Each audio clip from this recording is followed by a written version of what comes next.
Nobody's playing as well as the Washington Capitals. Joining us right now is their head coach, Spencer Carbery, presented by the Centers for Advanced Orthopedics. More positions, more locations, more advanced care centered around one thing. You visit CFAortho.com. Good morning, Coach.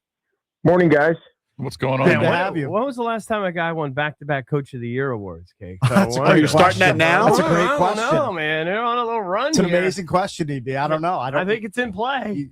Are you saying that? I predicted it last year. Are you saying Coach Carb should make extra room on his mantle for his second Jack Adams trophy? Is that what you're saying? Want to, the way the boys are playing. Let's slow down. All right. Okay, we will. Well, you guys are doing something right now, Coach.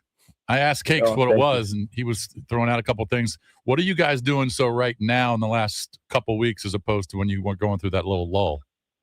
I think there's a bunch of little stuff that that's helping us, and I think we've sort of got that swagger and confidence back as a group. And when you get that, I feel like it can really snowball for your team. You win a few tight games. And then now when we're in these situations, whether it's, when you don't have your best, when you come back from a road trip and you're a little bit exhausted, like you still feel like you can get 2 points and win a hockey game like the other night at home against Columbus, or, when you go into Anaheim and you play against a real good team, like those situations, we just have a lot of confidence right now and swagger that no matter what way it looks, we're gonna find a way to win. Yeah, Coach Carbs, that West Coast trip went about as good as you could script it. 2-0-1 with points in all three games against three quality playoff caliber teams, like you mentioned. And talk about the trip and specifically the special teams, because I know they improved on this trip, including the you guys had to fly straight from, I believe, Long Island out to the West Coast for those three games. Yeah, so we sort of grouped it into a 4-game road trip because we started in Long Island, then we flew across the country. So we played that Sunday 1:00 afternoon game in Long Island, then flew to LA, played those 3 games in California. And we even put this home game in the trip as kind of a segment of 5 games because it was such a quick turnaround. Like we flew home on Saturday, we stayed overnight in Anaheim, flew home Saturday, got in at by the time guys are getting home, it's close to 6:30 at night. And then all of a sudden the next day you're playing a game at home. And you've, lost 3 hours coming back through the 3 time zones. So it was like a 5-game sort of segment. And I thought we played really well through that, managed it. To your point, the special teams has gotten a lot better. The other night was a prime example. We take a 4-minute penalty. We're up 1-0 on Columbus. 10 minutes to go in the game. Huge moment. We take a 4-minute double minor high stick and we get a massive 4-minute kill in that moment right there where the game's on the line. And so I think there was a bunch of moments like that, special teams wise, through that 5-game segment that really helped us. Yeah, I saw the quote from Chicky. It really speaks to you talking about you guys being road weary. He said, quote, "I'm not going to lie. I couldn't believe waking up this morning. We were going again tonight." And he was talking about that game against Columbus coming off of that West Coast trip where you guys got in late. You got to wake up the next day. Another game on the slate. Talk about how these guys grind through that schedule, to deliver another good result. So for people that don't know, this year is a little bit unique with the schedule because of the Olympic break. Like we don't play a game for almost 3 weeks in February. Wow. So what they've done is our amount of games has not changed. It's still 82. It just now is much more condensed. Yeah. Exactly. So we've had to alter some things schedule-wise. You're playing constantly every second night. I mean, we played 3 weeks since like the beginning of November. We played every second night or back-to-backs for 3.5 straight weeks going up to that Columbus game.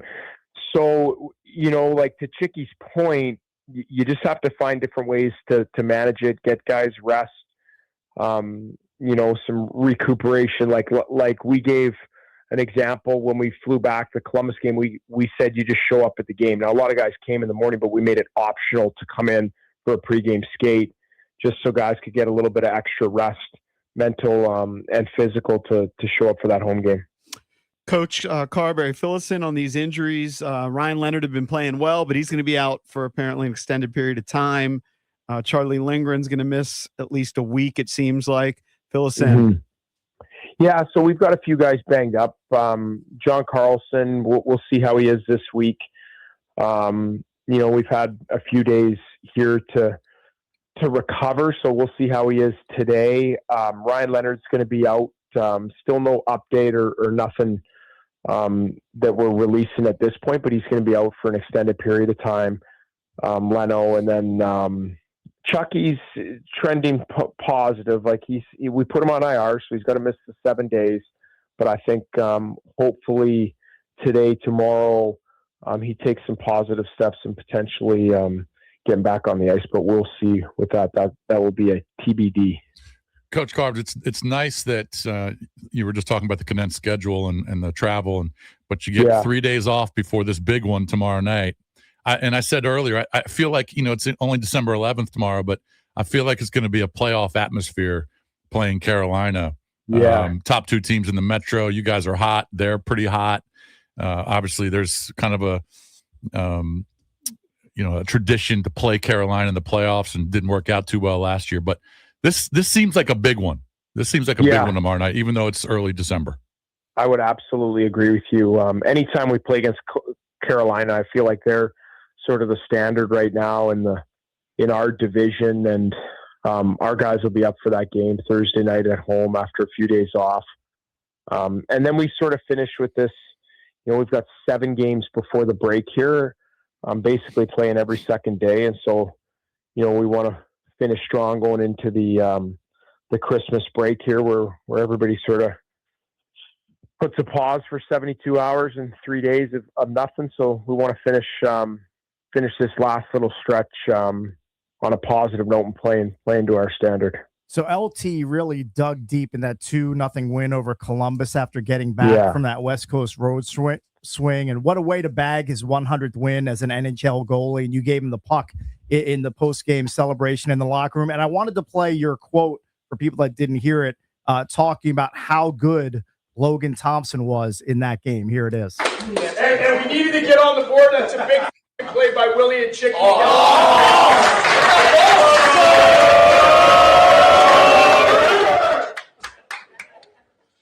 And hey, to be honest with you, we did a lot of good things. Their guy was good, but our guy was. Now, is that just off the cuff, or is that just like did you have that? No, honestly, Jet Greaves was outstanding. Like both teams. That was a really good hockey game, and 1-0. You're like, geez, what was going on? Was it like watching paint dry out there? And there was a lot of really good chances both ways, and both guys were outstanding in that game. And Jet Greaves made a bunch of big saves on us, and LT just made a few more. And it was, I meant that, like, both. LT was unbelievable in that game, and especially when you're up 1-0 and then you got that penalty kill late, but they're going to push right to tie that game, and he was unbelievable. Made some big saves there to preserve the 1-0 win or the 1-0 lead. Coach, I also saw the maybe even bigger pop in the room was when you gave the guys 2 full days off before the Carolina game. And you know your team, like, these guys need it after being on that West Coast trip. Yeah. Like they need some time to just rest their bodies at this point, but with the condensed schedule to get ready for this big divisional game on Thursday. Yeah, no doubt. And we're not always right with this, but I thought the timing of, like I was saying earlier, we had been playing since November 11th, I think it was, like we were on that road trip. We went at Pittsburgh, then we were in Tampa, Carolina, Florida. We'd played every second night. So that was a grind for 3+ weeks, and going out west, the time zones, the travel. We had the Florida trip, we had the California trip. I thought it just was appropriate with the way that we had played as well, and what guys were putting into these games, to just give them and as much of a physical rest, the mental rest of, like, get out of the facility, don't listen to me and hear me do film or any, like, just give them a mental break, be with your family, and kids if you have them, and just get away from the game for a couple of games. Then we come back refreshed and ready to go for a big one tomorrow night. Joined by Spencer Carbery on the Rude Guest Hotline. Rude's the most reliable heating and air conditioning products in the DMV. So what did Coach Carbery do during the days off? Oh, I got It was great. I was able to see my son had a middle school hockey game yesterday. I was able to go to. Oh, that's awesome. We actually a little tourist in the DC area went to the Botanical Gardens last night. Walked around that at night. They're open, I think, some nights. I've heard of that, Cakes. I don't really know what the hell it is. I know you've never been to it. I don't think so. That I know. Yeah, it was good. We walked around that as a family, and That yeah, was so it was definitely a the good couple wife's days. idea, right? It was. Yeah. It was. Yeah, I got you. I hear you. What are you going to do for 3 weeks off when the Olympics get here? Yeah, that. So we come back, like we'll play or start practicing on the 17th. So I want to say we have about a week, call it 12 days for the staff. It'll probably be around 10 days. So we'll probably plan something as a family. The kids have school, but we'll probably try to do something to break that up. Gotcha. Hey, Coach, before you go, I wanted to give a quick tip of the cap to Aaron Ness. He's not a household name, but he just reached a milestone of 800 career games. I know you know who he is, obviously. Played in the AHL for the Caps affiliate Hershey Bears. I mean, that's a level of dedication to the game of hockey that's not matched by many people. He's not pulling in 7 figures like a lot of NHL players. He's a lifer for the love of the game. So I just wanted to give you a chance to speak on him because I know that you obviously know him and all the work he's put in. Unreal. I'm glad you said that because Aaron Ness is one of the great ones as a human being, leader, and he has helped me as a coach the years I was in Hershey and all the things he did for our teams. Unbelievable. Guy's a warrior and one of the great professional hockey players I've been had the fortunate and blessing to be around, and he there's no one better than Nesser, and he's done a lot for this organization and helped develop a lot of our young players. Coach, real quick, Ovi's playing so well at age 40, and Ovi, I mean, he's unbelievable. I can't believe that he's scoring at this pace at this age, but he didn't have the last 5 years off. Did you see the story that Phillip Rivers, the quarterback, might play for the Colts at age 44 this weekend? Hey, some of the memes come out. He's actually a grandfather. Yeah, he's a grandfather. Oh my gosh. Has it been confirmed he's actually going to play? No, he's signed to the practice squad. Yeah, he's on the practice squad. He might play. Kind of depends on. They actually said, I'm just reading about it while we're doing the interview, that he, like in his workout, he could spin it. Like the arm is fine. Yeah. But they say the football shape, that's another issue. A little different. Yeah. But he's never been a guy that's going to like evade a rush. Right. He's Coach Carbery's exact age. Can you imagine? My gosh. Could you imagine suiting up like let one of your guys go down? Or, Wilson gets hurt. We need an enforcer. Here comes Carbs. Yeah. Dude, I remember Phillip, like, because, when you start following football and you're like, you see a guy's entire career, like he was in that draft, I think, with Eli, right? Mm-hmm. Is that right? Was that Eli and Phillip Rivers? You might be right. Yeah. That's right. Yeah, like I remember there's a bunch of really good quarterbacks in that draft, like Roethlisberger, him, and they all and watching his career and his sort of weird side angle that he would throw with, that's unbelievable. If he gets into a game, oh my gosh. If there was a guy, all right, so hold on. Let's just say you were in an absolute pinch. You got the playoffs coming up. You lose, let's say, 2 of your top 3 guys at any one position. Is there a guy that's retired in the last 2 or 3 years that you actually think, if I call this guy up, he could suit up and contribute? If you were in a pinch, is there anybody in the last couple of years? I think our sport, I think it would be tough. Like the quarterback position, because of the arm and you don't have to move that much, I think, I don't know if you could do it. Yeah. O is the one unique guy. Like I could see O because of his shot. Right. Because of his shot and ability to play on the power play and get into areas where he doesn't have to move a ton. Right. Because of his shot, which I don't think no one else in the history of the game has a shot like he's had. So I think he could. I absolutely think he could. A couple years off, get right back in it, and shoot a few pucks in the net. No doubt. Plus, Ovi's going to be playing on some beer league for the rest of his life, right? Like he's never going to stop. Wasn't Yager still playing? I think he might. Maybe a vodka league, but beer league, same difference. Either or.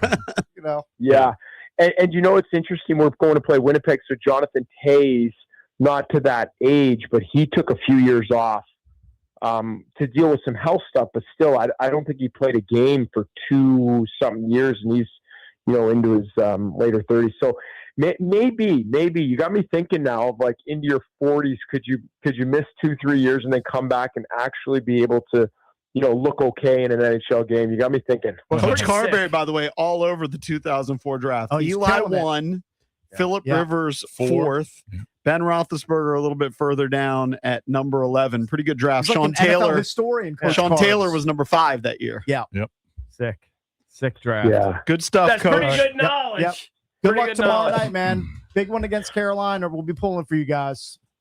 Thanks, guys. Appreciate it. Have a good rest of the week. Good All right, talking to you, buddy. Coach man. Spencer Carbery, presented by the Centers for Advanced Orthopedics. More physicians, more locations, more advanced care centered around one thing. You visit CFAortho.com.